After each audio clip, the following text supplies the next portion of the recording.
Si cominciano a spendere i fondi del PNRR per la sanità territoriale, che ricordo parliamo di case di comunità, ospedali di comunità, centrali operative. Questo è un progetto che dovrebbe rispondere proprio al territorio, cercando di intasare il meno possibile i pronto soccorso e gli ospedali. Parliamo intanto, nel caso della nostra provincia, gli ospedali di comunità sono 3, Agrigento, Bivona, Santa Margherita di Belice. Parliamo di case di comunità, nella nostra provincia sono 19, ricordo che ne erano state individuate 12, dopo un lavoro di concerto minuzioso, di ascolto del territorio, di audizioni e quant'altro, in Commissione Sanità se ne sono aggiunte altre 7, da Canicattì a Santa Margherita, passando per Menfi, passando per Sciacca, passando per Bivona, Cattolica, Aragona, insomma sono 19 le case di comunità. A che punto sono? Dove siamo arrivati? Siamo arrivati al fatto che il primo 10% di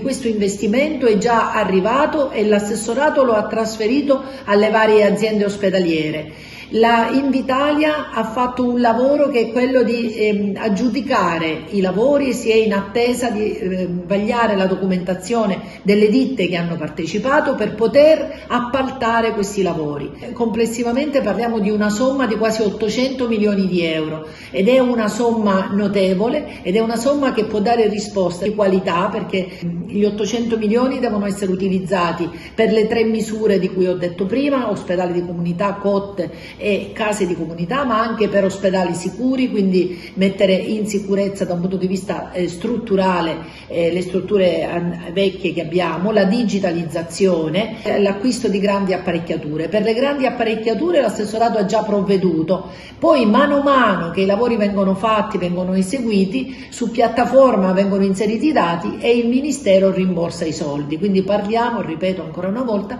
di una somma notevole, 800 milioni di euro. Tutto questo dovrebbe dare un grande respiro alla nostra sanità e mettere in sicurezza quella che è la fragilità della salute del cittadino, che può rivolgersi alla casa di comunità o all'ospedale di comunità e comunque avere vicino una centrale operativa per essere, diciamo, il più veloci possibili.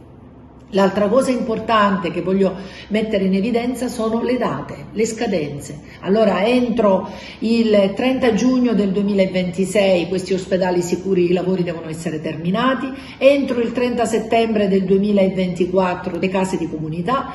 entro il 31 marzo del 2024, quindi quanto prima, le centrali operative devono essere completate e gli ospedali di comunità devono essere finiti entro il 31 marzo del 2026. Noi, parlando del territorio di Agrigento, diciamo così, Ovest, noi abbiamo l'ospedale di comunità di Santa Margherita ed è una delle cose che come Presidente della Commissione Sanità ho voluto per dare risposta a questo territorio, ed è una delle strutture su cui puntiamo. L'importo del finanziamento è di circa 2.300.000 euro e nel momento in cui questo territorio avrà una risorsa come un ospedale di comunità, noi crediamo che in termini di risposta sanitaria il cittadino potrà sicuramente avere quelle risposte che magari in questo momento questo territorio non ha.